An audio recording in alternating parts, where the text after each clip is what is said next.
Yuwangraka Sri Baladewa miwah Prabu Harimurti kalangkung ing tresnanira marang Sang Hyang Banon Jinawi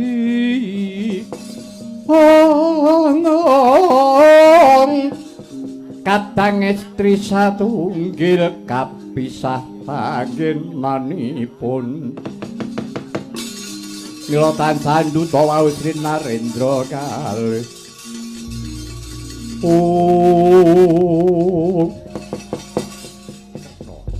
wonten timbalan iki ngadhawu Koko Prabu. Sik. Mandeg leren dhisik Yayi. Inggih. Kendel mboten Koko Prabu. Nyiras pantes ngaso. Wis adoh lakune iki mau saka negara Kamarta. Inggih, keparingipun Koko Prabu. Yayi. Nalika ana setinggil negara Kamarta iki mau padha ngendikake ibarate jagat iki ketaman pagebluk Mayangkara sadengah papan negara ngendi wae ketaman reretu ketaman reribet kalebet lan kalbu negara Ngamarta Dwarawati Mandura lan kabeh negara liyane ya Mandaraka ya Pancala padha nandhang prihatin. Nalika ngarep Yayi Prabu wis ngendika yen to negara Ngamarta iki sejatine ana tembung mustika coplok saka ngembanan. Iki perlu bakal tak takokake. Mbok iya Yayi Prabu ku rasa nganggo tembung sing dhuwur-dhuwur rasa nganggo sanepa. Sajan wae. Sing dikarepake Yayi Prabu mustika coplok saka kembanan kuwi apa? Koko Prabu. Mustika coplok saking ngembanan menika tegesipun negari Ngamarta menika kecalan jimat. Masada jimat Koko Prabu. Lah terus nggih jimatipun tiyang sak Ngamarta, jimatipun para Pandhawa sak kawulanipun. Wah, saya judeg aku ngrasake lelakon ngene iki. Anggerene tembung sanepa, pepindhan, paribasan, basa kaya ngono kuwi pun Kakang kuwi ora dong. Baladewa senengane coblaka. Koko Prabu nyuwun pangapunten kula lan paduka Kanjeng Koko Prabu menika sanes lari alit. Ya, pancen bener. Sedaya menika dipun penggalih kanthi wening, dipun petang kanthi jangkep. Keneng apa to Ngamarta kok ora tentrem, keneng apa Ndarawati Mandura kok pagebluk Mayangkara. Lah menika kedah dipun padosi. Namung caranipun madosi menika mboten kados madosi Durjana. Mboten sami kaliyan goleki barang ilang utawi madosi bangsa maling menika mboten. Ngono Yayi. Inggih Koko Prabu. Wah. Lah mongko Yayi Kresna pun Kakang lan Werkudara Janaka wis padha sarujuk manunggalake cipta rasa budi karsa. Bebarengan goleki mustika sing oncat saka ngembanan. Ora. Jane mustika iki apa to Yayi? Padha karo Sutya coplok saka ngembanan. Koko Prabu ibaratipun kadi dene nyun pangapunten. Koko Prabu menika ngagem sesupe. Ya ali-ali. Menika gegambaranipun dene mustika menika mripat ali-ali menika saking mbananipun. Monggo dipun penggalih piyambak. Apa ngono ya kok njlentrehke meneh? Aku ki biyen kok ya ora sinau to ya boksa kaya ngono. Wah, bareng kepeng kaya lelakon kaya mengkene bingung dhewe. Werkudara, apa? Panemumu piye? Digoleki. Digoleki. Sing digoleki apane? Ya mustika kuwi mau. Lah wujude mustika ki apa? Mbuh. Lho. Ki ya saya nganyelke meneh. Tembung terdok. Baladewa kakangku. Piye? Kakang Baladewa kuwi mau kowe ya wis tau meguru karo dewa. Kowe iki sing nomor dadi pendhita, peparapmu Wasi Jaladara. Tuku dadi pendhita apa? Entukmu apa? Entukmu nyukla-nyukli Bermarasari. Kowe topo ning Ngargasanya. Kowe ketemu karo gurumu Bathara Brahma entuk-entukamu apa? Sing diwulangke dudu kuwi. Sing diwulangake marang pun kakang saka pukul sing Bang Bathara Brahma kuwi tos sing balung nguluting kulit. Nek bangsa mustika sesotya ngono wah ora telaten aku. Telaten ya wis. Butuh ayo melu. Goleki bareng-bareng. Engko maknane apa engko bakale kepriye? Oh mengkono. Iya. Janaka wonten timbalan ing adhawu Kanjeng Koko Prabu. Apa Ciadi durusan sowan menyang pertapan Saptawarga? Estunipun dereng Kanjeng Koko Prabu. Iya. Iya. Kanthi lumaku sing kepenak aja grusa-grusu. Karo nyuwun ana ngersane Gusti ngiras pantes nyuwun pituduh, mbok menawa yen to mengko ana margane sarta ana jalarane bakal bisa ketemu Arjuna.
Putraning sun sira iku wis wanci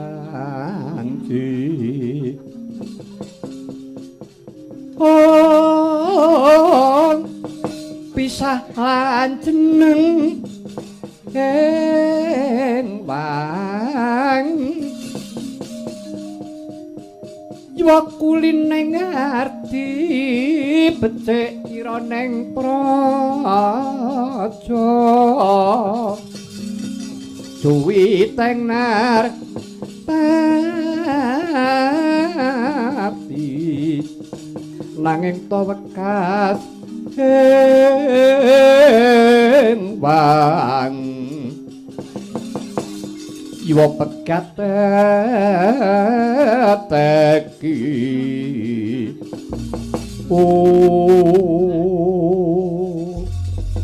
nuwun amit pasang kaliman tabi sinabeto ing raila tinebihna siku dendaning Bathara sinuwun kula ingkang sowan teja-teja sulaksana tejane wong kang anyar katon ngarep benakang sinedya mburi ngendi pinangka gas kawuryan sapa sinambating wangi Raden. Lho bangsa tembung-tembung kok ngene iki lho ora mudeng aku. Wah wis. Kene tembunge ya alus kono ya alus. Angel ditampa rumangsaku. Bocah bagus, mara diagi sira ngakuwa. Maju. Kawula nuwun inggih Sang Prabu menawi paduka dangu kaliyan jasad kula. Estunipun kula wingking saking kayangan Karang Kaendran kula wayah iyang pukulun Sang Hyang Bathara Indra. Atmajanipun Kanjeng Ibu Bathari Supraba ingkang sudyamartani kula Bambang Prabakusuma. Ah, nek iki sithik-sithik aku rada ngerti. Sithik-sithik rada ngerti. Wis. Ora wurung nek sambung rapete karo cah mburi kuwi mesti. Tara mesam mesem mencap mencep. Prabu Kesuma kekasihmu. Kawula nuwun inggih sinuwun. Lah sediamu kok dadi bisa ketemu kelawan panjenengan ingsun mongko iki ora tengahing dedalan. Inggih. Estining manah kula badhe sowan dumateng negari Ngamarta. Lah karepmu arep apa sowan Ngamarta? Kula badhe ngawu-awu Sudarma. Ngawu-awu Sudarma golek kawula nuwun inggih. Lah saiki wong atuwanira iku mau sapa kang dadi kekasih? Miturut saking pangandikanipun Kanjeng Hyang Pukulun Mang Bathara Indra miwah Kanjeng Ibu Bathari Supraba. Kula menika putra Madukara majanipun panengah Pandhawa ingkang kekasih Raden Janaka. Lah ra tenan to? Aduh yo.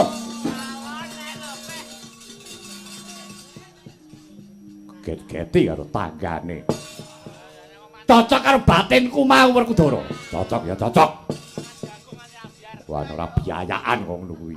Ganjang Sumyang ciri wanci. Baradane kaget ya kaya ngene iki. Nek cocok karo nalika ngarep aku wis batin. Lah kok dhisik kok sumo wonten dawuh. Kowe wis ngerti sing jenenge Raden Janaka. Estunipun dereng. Arjuna wonten dawuh Koko Prabu. Lho, goleki putramu. Lho, goleki anakmu iki lho.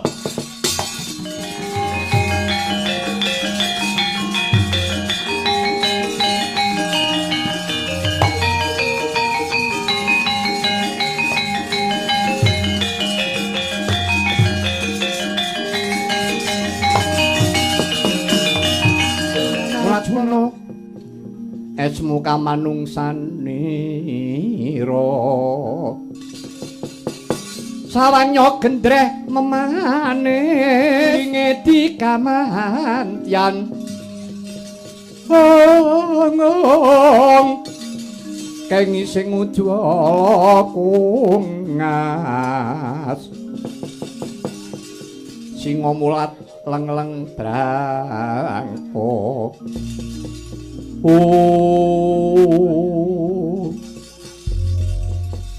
Apa bener yen to kekasihmu Bambang Prabakusuma? Kawula nuwun inggih, kasinggihan dawuh Paduka Raden. Kowe bakal ngawu-awu Sudarma. Sumurupa kadang panengah Pandhawa ingkang kekasih Raden Janaka kuwi aku. Aduh. Kanjeng Rama sedaya lepat Yagung pangaksama Paduka Kanjeng Rama pangabekti kula katurama. Pangabektimu tak tampa ndadekake Sukarna rasane tiyasipun bapa. Wah, bojo pirang-pirang anake ting telecek ngendi eneng. Oh, alah dadak nengi kono-kono boyok iki mikir. Lho. Anakmu papat iki mboke pira? Rasa cerewet. Wong kacang ora ninggal anjaran. Oh dulure tuwa ya ngono nek. Apa meneh murine kuwi? Lho ora tekan ngendi-endi iki kok. Contoh ya aku lho. Iki lho, Baladewa iki. Contoh aku. Baladewa mung siji. Ya mung Irawati. Padune ora payu. Prek. Ora payu apa? Prabakusuma. Dalan iki ngadhawuh Rama. Ya pancen bener. Wayah Bathara Indra Atmajane Bathari Supraba kuwi pancen Prabakusuma anak Janaka nanging sak temene dadi anak Janaka kuwi ora dilabuh labete. Yen nyata-nyata kowe kuwi putune Pukulun Sanghyang Bathara Indra sarta anak Bathari Supraba anak Janaka. Negara Ngamarta ketaman bebendu ketaman pepeteng. Ana tembung sutya coplok saka ngembanan. Yen pancen kowe bisa ngupaya sesutya mau. Nyata-nyata yen to kowe anak Janaka nanging yen to pancen ora bisa golek cetha yen kowe wong ngawu gawan. Nyuwun pamit Rama.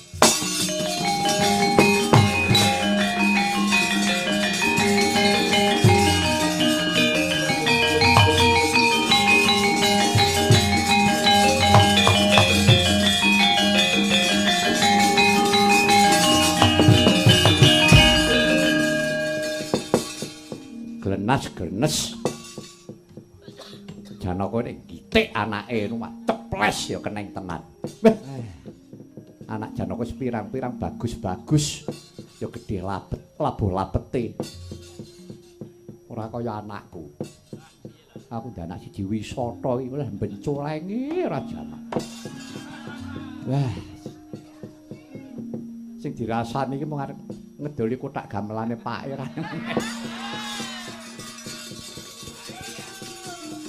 Halo, kirun lalu guyu. Cepet anak Janaka iki lho, sapa to sing ora duwe lelabuhan. Mung diseblak tembung sithik. Nek pancen kowe iso goleki secoco coplok saka ngembanan. Nyata yen kowe anakku yen ora bisa, aja takon kowe wong awu bawan. Nggih, Rama nyuwun pamit lunga blas. Wah, bombong rasane atiku. Nadya anak akeh ora dadi ngopo Janaka. Watone ketok labuh-labete. Kawula nuwun inggih Kanjeng Koko Prabu. Sak banjure piye Yayi? Koko Prabu. Nggih, mbok bilih menika sampun wonten pepajan ingkang badhe andhatengi. Mengkono inggih Koko Prabu. Yo. Terus monggo dinten menika dipun awat-awati saking ketebian sampun ngantos dipun tegakaken. Yo. Kabeh Udara Tra putramu ngawat-awati lakune si Prabaksuma iki mau. Yo bakal saestake dawuhmu.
Koko Prabu. Piye Yayi? Supados gancang anggenipun lumaksana. Kula badhe ngambah Dirgantara. Kowe bakal mabur. Inggih Koko Prabu. Ha ya wis. Mabur. Lho lajeng Koko Prabu. Lho sak senengku to. Kok mlaku kok diatur ditata. Nek pancen siadi arep mabur, mabura monggo. Butuhe tekan nggone bareng. Oh, ngaten. Dados Koko Prabu mboten suwa menawi kula ngambah Dirgantara Koko Prabu ndarat. Ayo ndarat yo ben. Tukali ya sak karepku. Nggih Koko Prabu menawi tetelo mekaten kula ngrumiyine lampah. Kula badhe ngambah Dirgantara. Yo mabura Yayi.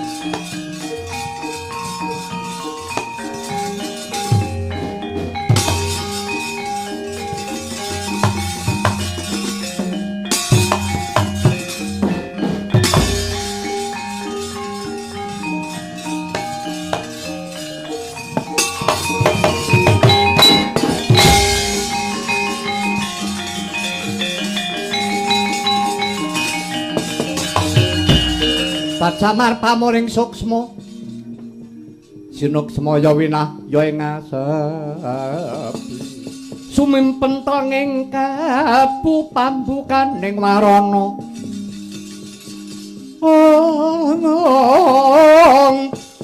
tarlen saking Iya playaping aluyut tindha pecating supena semusuping rasa jati. Kacarita Nata Mandura Prabu Baladewa Kakrasana Wasi Jaladara. Sigra ngeningaken ciptana nuwun marang purbaning kawasa kawistingal kalamunta. Sedakep sawuku tunggal suruku nutupi babahan hawa sanga ngeningaken pancandriya. Pancarima-ndriya pengangen-angen ambirat hawa nafsu bebayu patang perkara. Amung sajuga ingkang sinidhi kara mandeng pucaking grana anut marang giyonganing kayun-kayung-yun angayati-ayaning parutama kaya mati jroning urip jroning pati liyep ayaping aluyut pindha pecating supena sumu-suping rasa jatine Prabu Baladewa angesti marang dewane Jawata Ngargadana Sang Hyang Bathara Brahma ya dewaning Agni rikala semana Sang Prabu Baladewa rikalane maksih muda ingkang peparap Wasi Jaladara peguru kelawan Sang Hyang Bathara Brahma pinaringan aji Garuda nglayang pinaringan kasekten aji Garuda nglayang kalamunta wus kawatek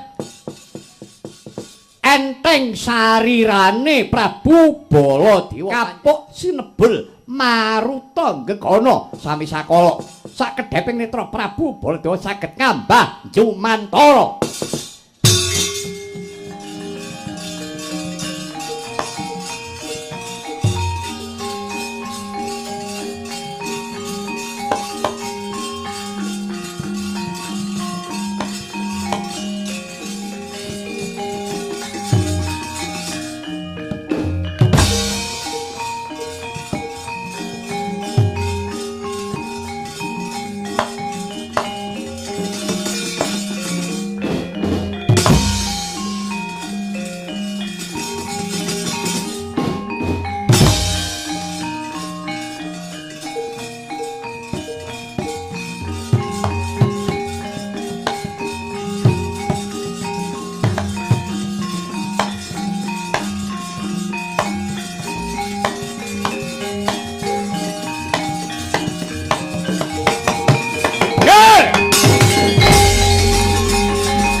Koko Prabu kok saged Jumantara tegesipun Koko Prabu kok saged nggegana. Gumun ta kowe? Bingung kowe. Baladewa iso mabur bingung. Mestinipun ngaten. Aja meneh kok sing nonton dalange ya melu bingung iki. Ah, nggih mboten ngaten to Koko Prabu. Kula menika nggih ngungun. Koko Prabu Baladewa kok saged nggegana. Tegese kowe gumun Baladewa iso mabur. Inggih, sebabe apa ngono? Inggih. Yo medhun tak omongi. Ayo medhun tak omongi.